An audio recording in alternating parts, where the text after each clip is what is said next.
The amendment. Individuals who a. are reasonably suspected of kidnapping or castrating children, or of committing offences under Section 377 of the Penal Code, or of abetting the commission of any of the said offences. B. Appear dressed or ornamented like a woman in a public street or place, or in any other place, with the intention of being seen from a public street or place. C. Dance or play music or take part in any public exhibition in a public street or place for the hire in a private house.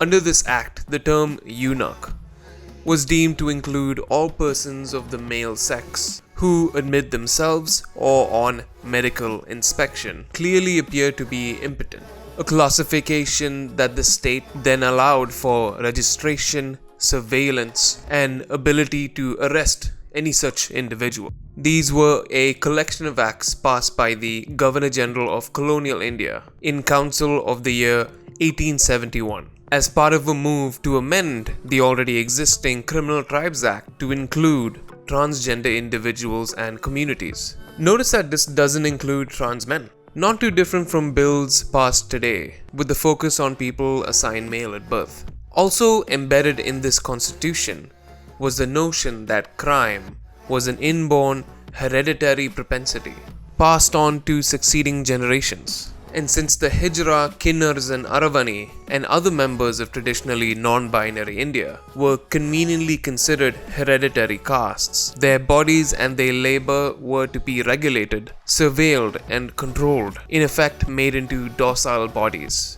This was not something that happened overnight though. Well before the Criminal Tribes Act was established, anti-trans moves in colonial India were already being made.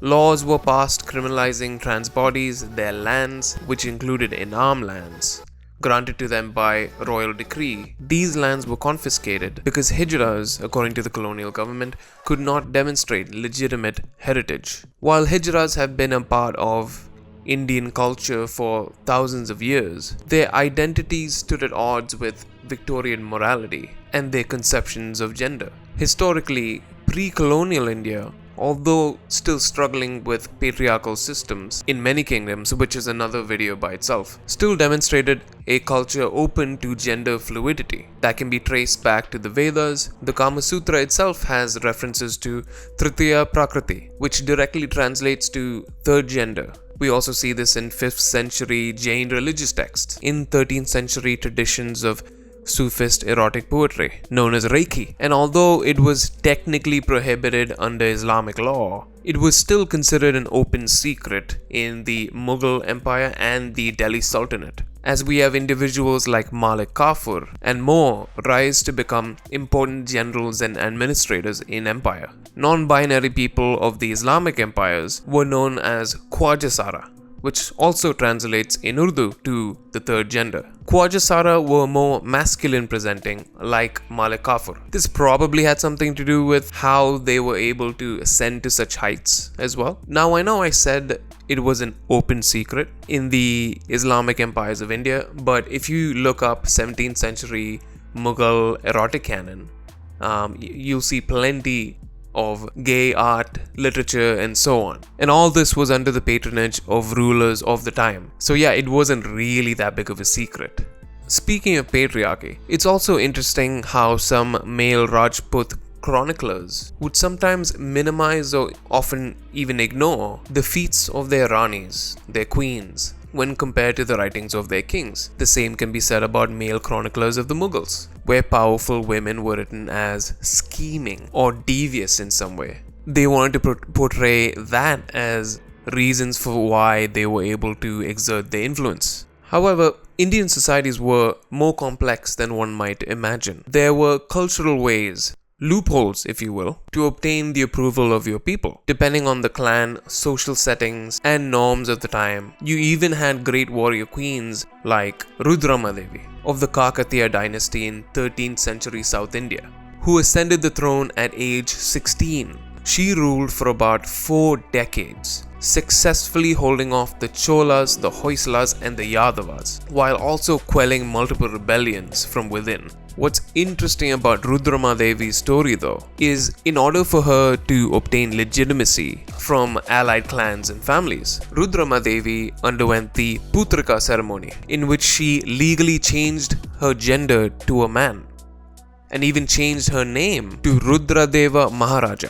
Now, we don't know today how Rudramadevi viewed their own sexuality and whether or not this was a tactical move that was necessary in a largely patriarchal society. But what we do know is that she dressed in traditionally male attire and armor for the remainder of her 40-year rule. She had a child as well with her first husband, and her husband died when they were very early on in the relationship, and she never remarried. Of course, not everyone agreed with all of this, so after a few years, two of her cousins staged a rebellion, literally over the fact that she was born a woman. But the rebellion was crushed by the reborn Rudradeva Maharaja. Rudradeva would also go on to make many reforms, which allowed for greater interclass mobility, which allowed peasants to be promoted to military officers, and many other social reforms. This was made possible though because the Kakatiyas and Rudramadevi at the time were radical Veera Shaiva Lingayats. They were anti-establishment, directly opposed to hierarchical systems of Varna and any form of class rigidity. Prominent Lingayats at the time even took radical stands for gender equality. They promoted free education and popularized tribal and clan traditions as opposed to the Vedic ones. This radical open defiance of the norm created the perfect social conditions for someone like Rudradeva to emerge and rule. Chroniclers wrote initially that Rudradeva died a natural death in 1295. But after our historians learned more and dug up more carvings, we now know that Rudradeva died in battle against one of their siblings, Ambadeva, in 1289. Knowing all this, it would be incorrect to say that all of pre-colonial India were super progressive. I mean, we're talking about thousands of years of monarchies, which is a mere blink of an eye for us today. However, none of those kingdoms ever codified the marginalization of the Hijra community and equated sexuality to morality. Now that we've got a tiny taste of how gender fluidity worked in pre-colonial India, let's talk about colonial India. I'm about to go over a brief historical setting for context, so stay with me. It's important. The Maratha Empire in the late 1700s had become a formidable power. They forged alliances across the country with Hindu and Islamic states alike, including the Bijapur Sultanate, Golconda, and sometimes even the Mughals when it suited them. They fought multiple wars against the British, until the last Maratha Peshwa, Bajirao II, fell in 1818. The remaining Maratha clans were forced to submit to the British. This was important because Maratha rulers had granted Hijras and Hijra communities the rights to rent free land and designated territories to practice their cultural rituals and activities. The Marathas also had a system of cash allowances for communities like the Hijra to fund schools and other institutions as well, in order to distribute political patronage and bind subjects to the Maratha state. However, upon the fall of the Maratha Empire, the now dominant colonial government of Bombay took issue with these rights that the Hijra community enjoyed. They considered it state-sanctioned begging, and land grants and rent-free land became the focus as the East India Company felt the strain of resources during their expansion. When I say this, you might be thinking the cost of military investment and so on and so forth, but the reality was that the company was filled with men like Robert Clive, a man who was literally part of a protection racket in Manchester as a teenager, was considered a delinquent even in his adult years by the British. However, this man ended up buying castles in England and India and estates, and even ran a whole political campaign using his loot from India. And that's just one man. The East India Company was also rolling in debt and even underwent the first major corporate bailout in England because they were considered too big to fail. Because of these self-inflicted financial strain, they came to see the inams, the lands granted to the Hijra communities, as opportunity. So in Bombay, 20,000 in arms were now considered illegal by 1847. The Bombay government deemed that the Hijra's rent-free land breached the rules of public decency. By today's standards, they basically called it woke. While early European travelers in India had always depicted, portrayed, written about the Hijra community as immoral, it wasn't until the 1850s that the Hijras became a subject of a moral panic among India's British colonials. This panic was prompted by several criminal cases, including the murder of a Hijra named Veera and a handful of accusations against the Hijra community of kidnapping children. Like most moral panics, the colonial concern with the Hijra community involved a preoccupation with an exaggeration of the threat that deviant behaviors and people were thought to pose to the existing social and political order, their status quo. Yep, just like today. Panic was at the heart of how colonial regimes operated. The colonial state wanted to be seen as the defender of public morals. This highlights the performative quality of the colonial encounters with Hijras. Examples needed to be made by the arbiters of morals and justice. Take the case of Empress versus Khairati. In 1884, a trans person in Moradabad district of northern India was arrested by the colonial police after they were found cross-dressing and singing with a group of women. Given the name Khairati in the case files, they became one of the first to be prosecuted under Section 377. This case came to be known as Queen Empress versus Khairati, and it was initiated by the police without a complainant. They appeared to have been monitoring Khairati, who was suspected in their eyes as being a eunuch, leading the presiding judge, Judge Straight. I'm not joking here.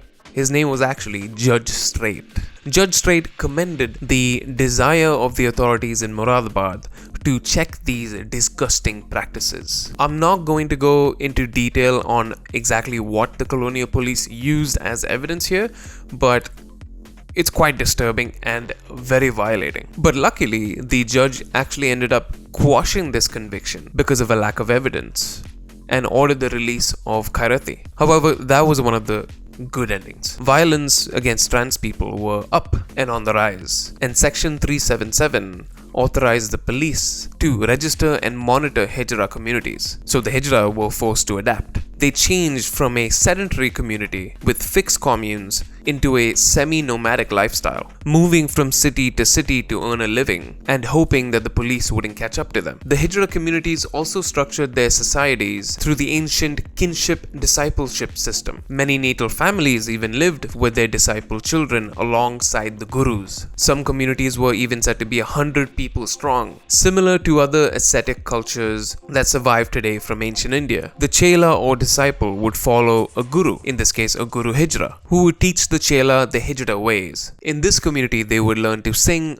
dance, and perform rituals and blessings, which in ancient and medieval India was seen as extremely important, even in the royal courts. This is how the community earned a living. And besides this, the Hijras who found themselves in royal courts also worked as administrators, spies, information gatherers, soldiers, and even guards. The colonial government did not like this independent form of governance and saw these cultural structures as incompatible with Victorian ones. They saw it as incompatible with the Victorian ideas of the family and perceived it as a threat to colonial order. Patronage politics had also entrenched the power of evangelical men in the colonial administration from the mid-1840s. From the evangelical perspective, colonial intervention was needed to morally reform Indian society and to save innocent children from the Hijras. Lieutenant Governor Edmonston explicitly linked the Hijras to Christian morality in 1861, calling the Hijras a reproach to any country under Christian rule.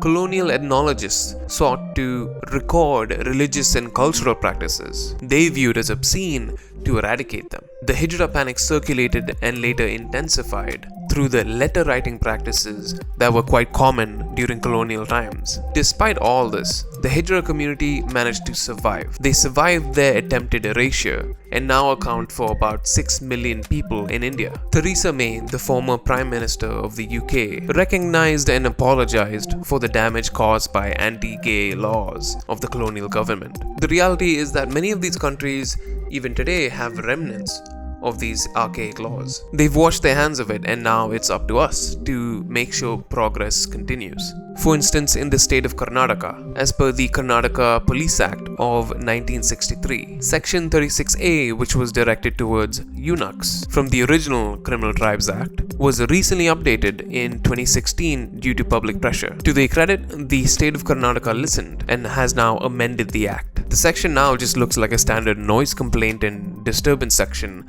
directed at anyone from Karnataka, not just the Hijras. This was not an easy win by any stretch of the imagination, though. Those in favor may say aye. Aye. Those against may say no.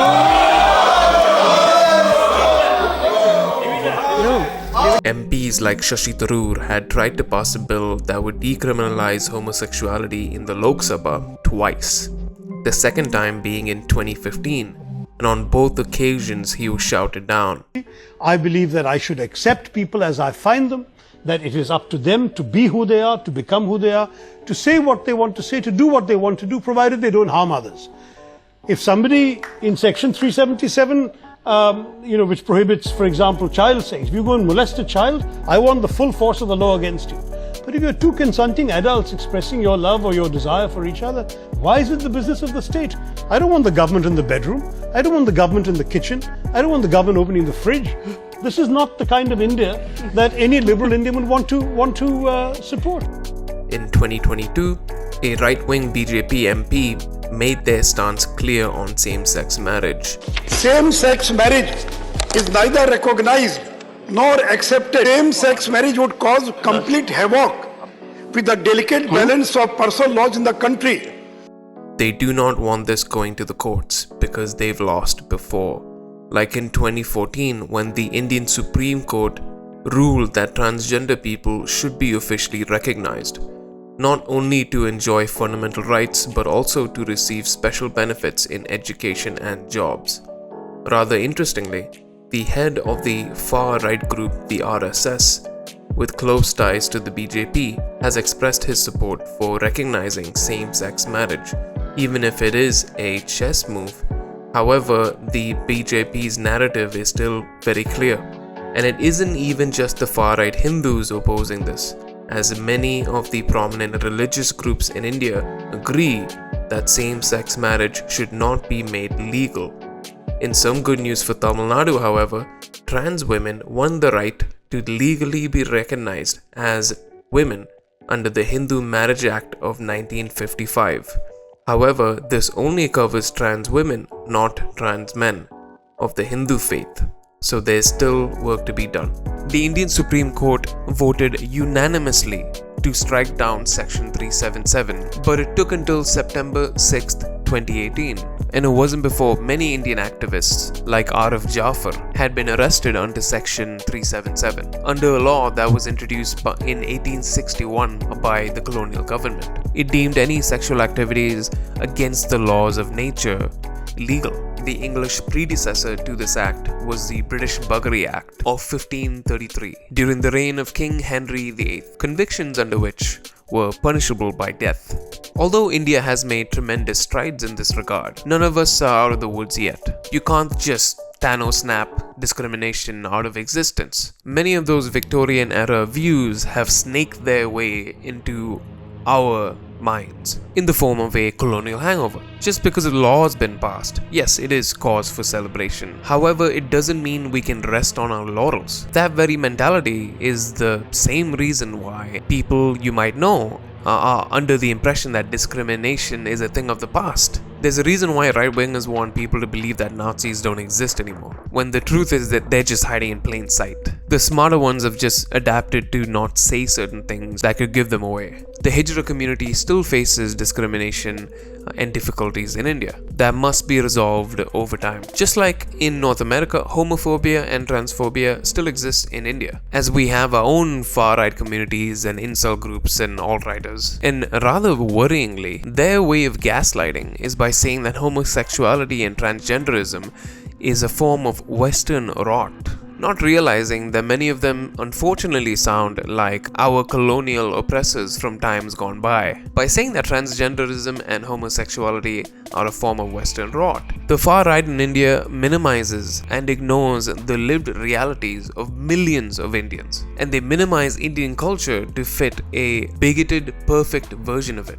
Trans people in India still feel the need to fight the ignorant voices around them. I'm not sure how common it is anymore, but growing up in an Indian school, you'd hear derogatory terms like chakka in Hindi or kundan in Malayalam. Terms that are usually meant to make fun of people who are non-binary. There have been people who have told me, you're not Indian.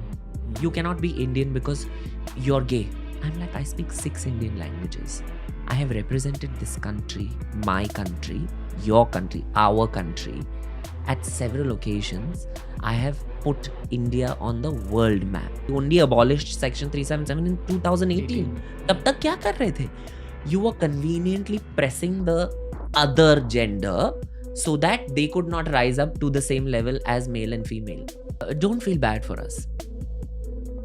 We don't need sympathy. We need empathy. So that whole idea of putting yourself on a pedestal and saying we'll accept you is already you putting yourself on a pedestal and saying, "Acha, tum hamare niche, we'll accept you." I could have been on the street. You never know. If my parents were not accepting, I had to leave my house. I don't know where I would have been. I would have been in the trains. I would have been on the, the platforms. I would have been on the signals. I might have been wherever. And all of this talent would have gone for a waste. That was Sushant Divgikar talking about their experiences and perspectives on how trans people are perceived in India. You'll find the link to that video in the description. It's a great conversation on the Beer Biceps podcast. When you look at the comment sections of that video, it's great to see lots and lots of love from fellow Indians, which makes me very proud as well. It's a reflection of how truly progressive Indian communities can be. However, you do get the odd homophobe and transphobe. Some of them even outright say who influenced them and where they got these ideas from. I mean, you aren't born with this kind of transphobic language. It's not even in Indian ancient texts. Nowhere does it say non-heteronormative people are not people. In fact, it's the opposite. They're considered demigods. Ironically, many of these Indian alt-righters watch right-wing grifters in the US, like Ben Shapiro and Matt Walsh, and even use their anti-trans and homophobic rhetoric at times. And since we are talking about these hate mongers, while I was writing the script, I just found out that Matt Walsh's YouTube has been demonetized, which is great. And Tucker Carlson has left Fox News, which is also great. I know some people who are probably going to be crying about that, so that's good. Anyway, like all of us, they were also susceptible to right-wing propaganda and hate. This to me is kind of weird because right-wing grifters, not unlike the British colonials, have always viewed Hinduism and Indian culture as evil. Some of them have literally said that it's demonic. And people like me who subscribe to ideas of diversity and equality as good things would be considered as liberandus by Indian right-wingers or Western shills. It's like how people use the word woke for anything they don't agree with. So don't be surprised if you see some nasty comments in the comment section from Indians as well. With that being said, this video will be touching on a living tradition and culture that more than 1 billion people follow today. We must remember that unlike the Greek, Roman and Norse pantheon, the ideas of Sanatana Dharma or Hinduism continues to thrive. I didn't mention this in my previous section to colonialism because this is a topic that deserves its own space, especially as the right-wingers in the US target the trans community in order to rally their base. We'd be mistaken to think that this is just a US problem. Victory for any discriminatory policies anywhere is blood in the water, and it sets the tone for sharks around the world to follow. Now, we've all heard that transgenderism has been discussed and represented in ancient India, but if you aren't from India or familiar with the traditions of Sanatana Dharma, you may not know exactly from where. I will now go through some of the interesting instances where trans people and gender fluidity are mentioned. Feel free to treat this as a reference point if you'd like to go and look up the complete information in your own time. The first reference is the female avatar of Vishnu, Mohini. The name Mohini literally translates to enchantress. The Mahabharata describes the first appearance of Mohini when the Devas and Asuras had churned the oceans in search for Amrita, the elixir of immortality. In Vedic texts, Devas were the good guys and the Asuras were the bad guys. When there was no end to the fight between the Asuras and the Devas over the elixir, Vishnu appeared as Mohini. She used her charm and abilities to convince the Asuras and the Devas that she would be the one to distribute it. However, she had no intention of distributing it to the Asuras because she felt that making them immortal would bring chaos to the universe. So she only provided it to the Devas. One of the Asuras became suspicious of this, so he pretended to be a Deva. Once Mohini realized this, she used the Sudarshana Chakra, the divine discus of Vishnu, to sever the Asura's head. Another instance that links directly to the experiences of Hijras in India today is found in the Ramayana, which involves Lord Rama, also referenced in the movie RRR if you've watched it. When Lord Rama was banished from the kingdom, he was asked to spend 14 years in exile in the forest. His followers wanted to join him, but he requested that all the men and women return to Ayodhya. The Hijras stayed back with Lord Rama, and upon his return, Lord Rama was greatly moved by their love and loyalty. So he granted them the power to confer blessings, especially on auspicious occasions like marriages, childbirth, and inaugural functions, and these blessings continue to today. In the Mahabharata, Aravan, the son of Arjuna, and Ulupi, the snake princess, was offered to be killed as a sacrifice to ensure the victory of the Pandavas in the Kurukshetra war. The only condition, however, was that Aravan spend the last night of his life as a married man. This was when Lord Krishna took the form of a beautiful woman and married him. This was the reason why the Hijras of Tamil Nadu called themselves Aravani, named after Aravan, their progenitor. In Kuvagam, Tamil Nadu, there is an 18-day festival every year where the village trans women dress up as Aravan's wives and then mourn his death. There's an additional instance of gender fluidity from the Mahabharata, and this is one of my favorites. The story of Shikandini. After being abducted by Bhishma for his stepbrother and rejected by him in marriage, Princess Amba took her own life and swore to take revenge on Bhishma. Amba was reborn to King Drupada and named Shikandini. As the story went on, she performed austerities to change her gender to become the male warrior Shikandi. In the Battle of Kurukshetra, Bhishma recognized him as Shikandini and not Shikandi, as Amba reborn. He did not want to fight a woman. On the 10th day of the war, Bhishma was forced to lower his weapon as Shikandi rode in Arjuna's chariot.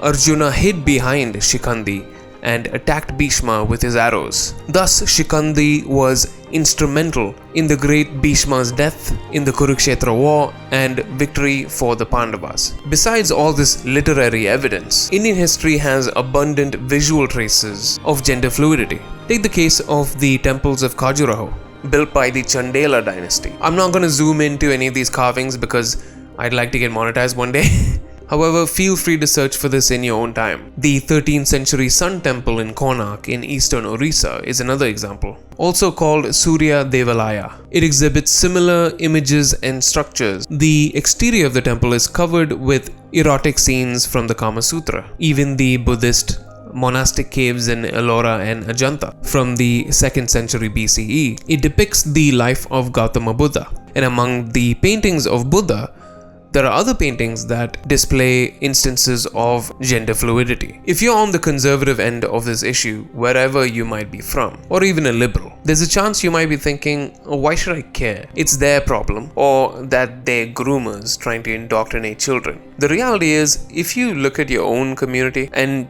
you don't have a close proximity to diversity, whether it be racial, sexual orientation, specially abled, it's going to be harder for you to accept different kinds of people, because you might see a certain set of ideas as default or normal, and anything outside that norm would be considered as the exceptions. No one is asking you to roll out the red carpet for trans people or minorities. The ask is simple: acceptance and respect. Acceptance, not tolerance.